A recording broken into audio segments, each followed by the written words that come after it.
la taxe Zucman, elle est partout. En cette rentrée, Gabriel Zucman veut taxer les ultra-riches. Il dit qu'il faut qu'ils contribuent plus à la solidarité nationale, 2% de taxes. Beaucoup de patrons disent c'est impossible, ce sera une catastrophe pour l'économie française. Est-ce que vous le dites aussi? Est-ce que vous menacez de partir si elle s'appliquait? Bonsoir Léa Salamé, merci de me recevoir. Alors j'ai vu effectivement ce week-end qu'on avait beaucoup parlé de moi contre Zucman. Alors on risque de décevoir les polémistes. Moi je suis plutôt convaincu qu'il faut plus de justice fiscale en France. Et alors évidemment, il y a un sujet de comment on écrit la loi pour que ça fonctionne. Il y a toujours une tension entre la redistribution dont on a besoin et l'innovation.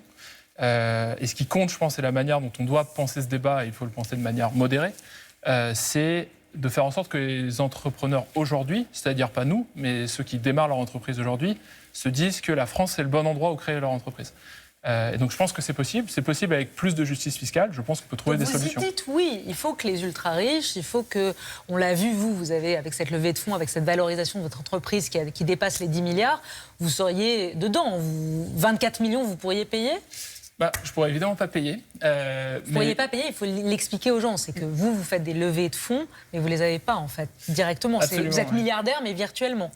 Ah oui, effectivement, on fait des levées de fonds, ça valorise l'entreprise et ça ne correspond pas nécessairement à une liquidité. Je pense qu'au-delà de la taxe Zucman qui a été écrite comme elle est, ce qui est important, c'est d'avoir ce débat et d'avoir ce débat en regardant les deux côtés. Moi, ce que je constate dans les polémiques, c'est qu'une certaine partie de la population prend un seul côté, comme si l'autre n'existait pas, et l'autre fait exactement le contraire. Et en fait, on ne va pas converger vers quelque chose qui est intéressant si on travaille comme ça. Donc voilà, je l'exprime un peu à titre personnel, mais je pense qu'on peut trouver des solutions qui répondent aux besoins de justice fiscale qui est nécessaire et qui est important à la population et qui permettent néanmoins à la France de rester aussi compétitive qu'elle l'est aujourd'hui dans l'entrepreneuriat. Alors justement, on vous a aussi invité parce que vous avez donc fait cette levée de fonds record, 1,7 milliard d'euros de levée de fonds qui fait de Mistral non pas une licorne. Une licorne, c'est une start-up qui est valorisée à 1 milliard d'euros. Vous êtes valorisé désormais à 11 milliards d'euros. Vous êtes donc une décacorne, on a appris un mot cette semaine. C'est quoi une décacorne et qu'est-ce que ça représente, en gros, pour les gens qui nous regardent, d'être valorisés, tous ces chiffres, ces milliards? Ça veut dire quoi?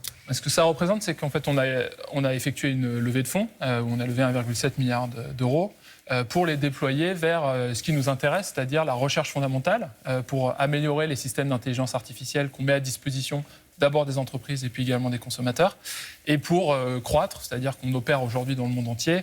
Et notre sujet, c'est de recruter des ingénieurs, de recruter des commerciaux en Europe, aux États-Unis, en Asie, en Afrique aussi. J'étais au Maroc la semaine dernière. Arthur Mensch, depuis quelques semaines, il y a des économistes qui s'inquiètent sur un possible krach des entreprises, un krach boursier des entreprises de l'IA. Ils disent qu'il y a trop d'argent, il y a des sommes de folie qui sont investies, ça va trop loin, ça va trop haut et ça ne vaut pas ça.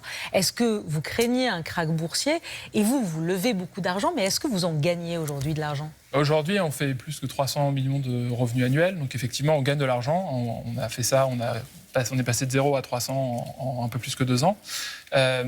Il y a beaucoup d'argent qui est investi dans cette technologie parce que c'est une technologie qui est complètement transformationnelle, qui va changer la manière dont les entreprises fonctionnent, puis surtout la manière dont on accède à l'information. Et ça, je pense qu'il faut la voir comme une technologie comparable au web, par exemple.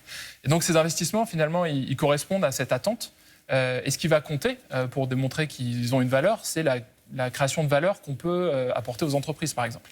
Et donc, à ce titre-là, nous, on travaille profondément avec les entreprises. On vient d'annoncer ce partenariat avec cette entreprise néerlandaise qui s'appelle ASML, où on les aide à améliorer leurs produits et à automatiser leurs processus. Et vous avez un objectif, c'est de rester européen. C'est très important pour vous, et français notamment.